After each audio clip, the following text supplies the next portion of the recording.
Hello, இன்னைக்கு நம்ம பார்க்க போற ஸ்டார்ட் பண்ண போற சாப்டர் என்னன்னா அப்படின்னா ஸ்ட்ரைட் லைன்ஸ். இது 11th மேத்தமேட்டிக்ஸ் என்சிஆர்டி புக்ல 9th சாப்டரா இருக்குது. இப்போ இந்த வீடியோல நம்ம என்ன பார்க்க போறோம்னா பேசிக் இன்ட்ரடக்ஷன் 1. அதாவது இதுல வந்து குவாடினேட்னா என்ன, பாயிண்ட்ஸ்னா என்ன, அந்த மாதிரிலாம் பார்த்துட்டு சில general formulas like mid point formula, distance formula, இந்த மாதிரி ஒரு 2 பாயிண்ட்டுக்கு இடையில இருக்கக்கூடிய ஒரு 2 பாயிண்ட் கொடுத்துட்டாங்க அப்படின்னா எதெல்லாம் கண்டுபிடிக்கலாம், எதெல்லாம் கண்டுபிடிக்க முடியும், அதுக்கு ஃபார்முலா என்ன அப்படிங்கிற மாதிரி இந்த வீடியோவில் பார்க்க போகிறோம். ஓகே, ஃபர்ஸ்ட் நம்ம பார்க்க போது டேர்ம்ஸ் யூஸ்ட். என்னென்ன டேர்ம்ஸ் எல்லாம் வந்துட்டு சாதாரணமாக நம்ம இந்த சாப்டர்ல யூஸ் பண்ணுவோம். இந்த மாதிரி ஒரு ஸ்ட்ரைட் லைன், ஒரு கிராஃப், ஒரு ஜாமெட்ரி இப்படின்னு எடுத்துக்கிட்டாலே என்னென்ன டேர்ம்ஸ் வந்து நம்ம யூஸ் பண்ணுவோம் அப்படிங்கிறத பார்ப்போம். நார்மலாக நம்ம யூஸ் பண்ணக்கூடிய டேர்ம்ஸ் பார்த்தோம்னா X axis, Y axis, abscissa, ordinate, coordinate, vertical line, horizontal line, straight lines இப்படிலாம் யூஸ் பண்ணுவோம். ஸோ இது வந்து ஒரு கிராஃப்ல பார்த்தோம்னா அதை என்னென்னலாம் வந்து எதெல்லாம் அப்படின்னு பார்க்கலாம். இப்போ எக்ஸ் ஆக்சிஸ் அப்படின்னா என்னன்னா இந்த ஹரிசாண்டல் சென்ட்ரல் ஆக்சிஸ் தான் எக்ஸ் ஆக்சிஸ். அதே மாதிரி ஹரிசான் வெர்டிக்கல் இந்த ஆக்சிஸ், அது ஒய் ஆக்சிஸ். இது நார்மலாகவே நமக்கு கிராஃபை பார்த்தோன்னே தெரிஞ்சிடும். ரெண்டும் மீட் பண்ணக்கூடாது, எக்ஸ் ஆக்சிஸும் ஒய் ஆக்சிஸும் மீட் பண்ணக்கூடிய பாயிண்ட் வந்து ஆரிஜின் அப்படின்னு சொல்லுவோம். தட் இஸ் 0,0ன்னு சொல்லுவோம். ஓகே, இப்போ இது வந்து பாசிட்டிவ் எக்ஸ் டைரக்ஷன் சொல்லுவோம், இது நெகட்டிவ் எக்ஸ் டைரக்ஷன் சொல்லுவோம். இது கீழே பாட்டம் வந்து நெகட்டிவ் ஒய் டைரக்ஷன், அப்பர் வந்துட்டு பாசிட்டிவ் ஒய் டைரக்ஷன். ஸோ இப்போ ப்ளஸ்ஸும் சேர்ந்து இருக்கிறத வந்து ஃபர்ஸ்ட் குவாட்ரண்ட் அப்படின்னு சொல்லுவோம். இப்போ மைனஸ் ப்ளஸ் சேர்ந்து இருக்கிறது செகண்ட் குவாட்ரண்ட் அப்படின்னு சொல்லுவோம். ரெண்டும் மைனஸ் மைனஸ் இருக்கிறத வந்து தேர்ட் குவாட்ரண்ட்னு சொல்லுவோம். இங்க வந்து பிளஸ் மைனஸ் இருக்கிறத ஃபோர்த் குவாட்ரண்ட் சொல்லுவோம். இது வந்து ஒரு கிராஃப்ல வந்து நம்ம பார்க்கக்கூடிய டேர்ம்ஸ். இது நமக்கு ஏற்கனவே தெரியும். இதுல அப்சிஷியானா என்ன, ஆர்டினேட்னா என்ன அப்படின்னா இப்போ எக்ஸ் வேல்யூ என்ன டேக் பண்ணுது. சப்போஸ் இது ஒரு பாயிண்ட்னு வச்சுக்கோ, ஜஸ்ட் இது வந்து ஒரு 4,3 அப்படின்னு வச்சுக்கிட்டா இந்த எக்ஸ் வேல்யூ 4,3 அப்படின்னு வச்சுக்குவோம். இந்த 4,3ல இந்த 1 minute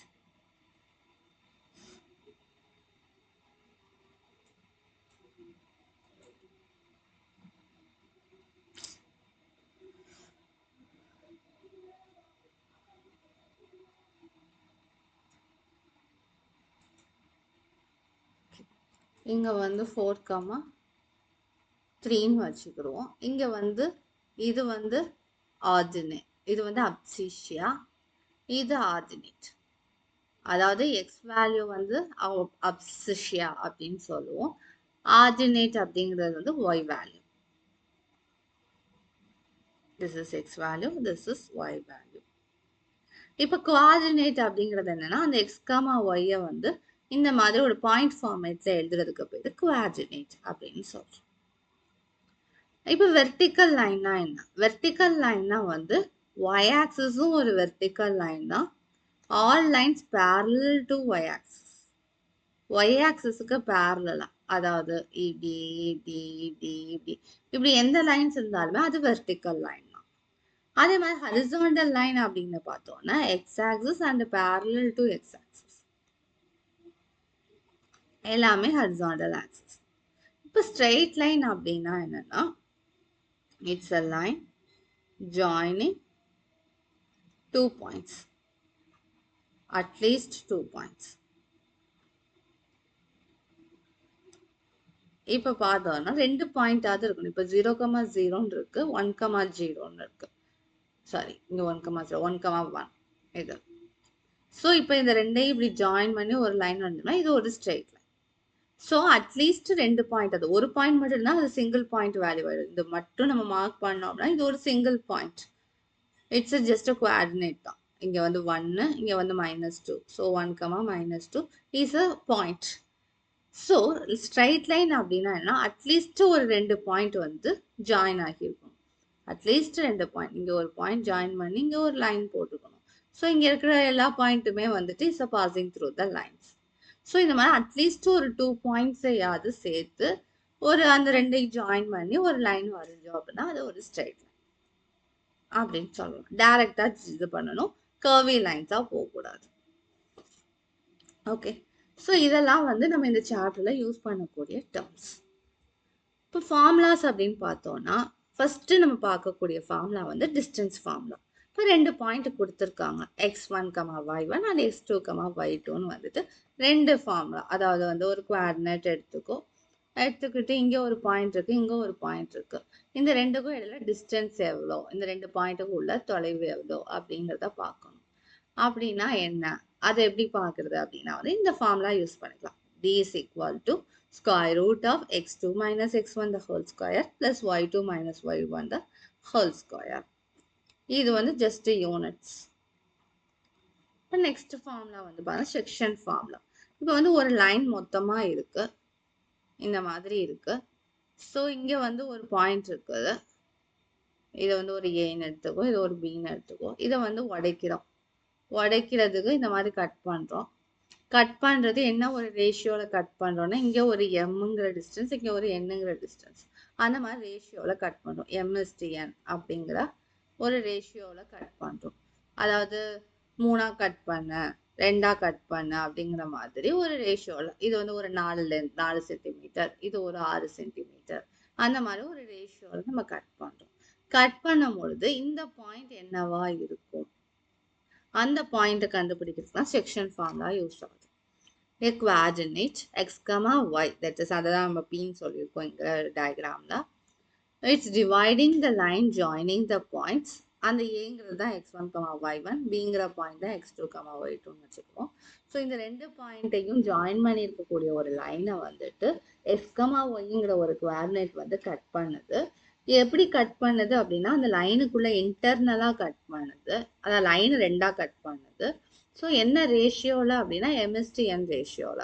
இப்படி இருந்துச்சுன்னா அந்த பாயிண்ட் x, y எப்படி கண்டுபிடிக்கலாம் அப்படின்னா செக்ஷன் ஃபார்முலா யூஸ் பண்ணி கண்டுபிடிக்கலாம். அந்த செக்ஷன் ஃபார்முலா என்ன அப்படின்னா, அந்த m x2 plus n x1 divided by m plus n, m y2 plus n y1 over m plus n. Okay. Next question. Next formula, midpoint formula. Midpoint formula என்னன்னா, இப்போ இந்த section ஃபார்முலால ratio வந்து MSTN-ஆ divide ஆகுதுன்னு சொல்றோம். அதை விட்டுட்டு 1:1 divide பண்ணா என்ன வரும் அப்படின்னு பார்த்தோம்னா அதுதான் நம்மளோட மிட்பாயிண்ட் ஃபார்முலா. 1:1ன்னு சொல்லிக்கலாம், இல்லை m வந்துட்டு or m is equal to n.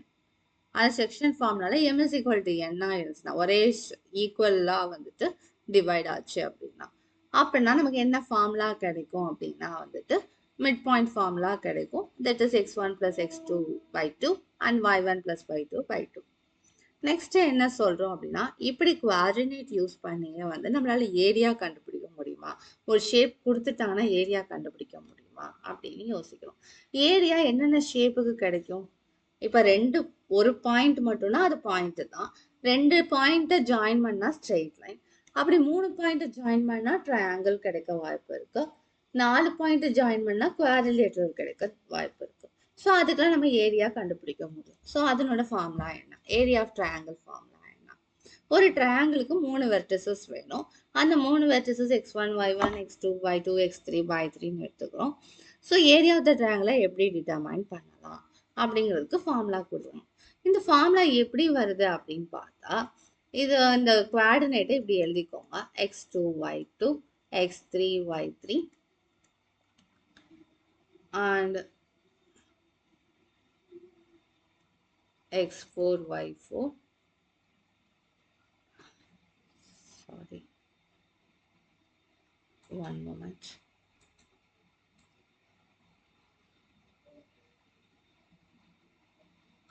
So அது அப்படியே வந்து நம்ம ஸ்ட்ரெயிட்டாக குவாடினேட்டாக எழுதணும். 1 second. x1, y1, x2, y2, x3, y3, மறுபடியும் x1, y1 வந்து எழுதுறோம்.